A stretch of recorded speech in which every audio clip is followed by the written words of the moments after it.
আসসালামু আলাইকুম সুপ্রিয় দর্শক মণ্ডলী।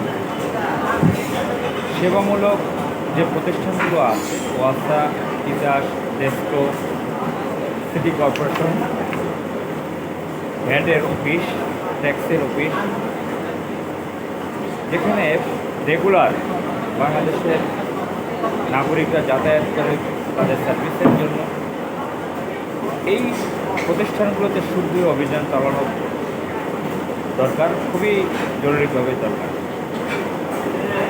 আজকে আমাদের বাংলাদেশের তরুণরা বাংলাদেশকে স্বাধীন করেছে, ভারতের আধিপত্য থেকে মুক্ত করেছে। আমরাও রাজপথে নেমেছিলাম 5 আগস্ট 2024 বাংলাদেশ নতুন করে স্বাধীন হয়েছে। আমাদের তরুণরা বলছে, আমাদের ছোটো ছোটো ভাই বোনেরা বলছে যে আমরা রাষ্ট্রকে নতুন করে গঠন করব, সংস্কার করব। তারা গ্রাফিটি করতেছে সারা দেশের দেওয়ালগুলোতে।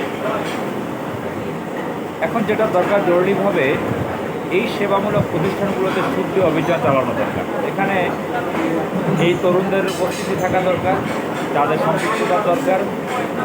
তিতাস, ডেস্কো, ওয়াসা, সিটি কর্পোরেশন,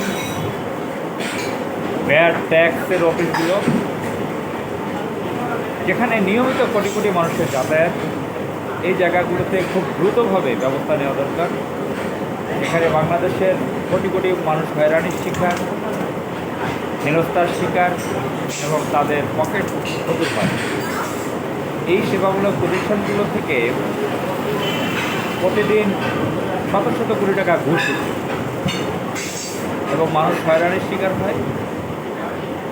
খুব জরুরিভাবে এই ইন্টারিম সরকার যারা আছে, ডক্টর ইউনূসের নেতৃত্বে যে গভর্নমেন্ট আছে, তাদের সকলের উচিত এই তরুণদেরকে সাথে নিয়ে এই সকল প্রতিষ্ঠানের শুদ্ধি অভিযান চালানো।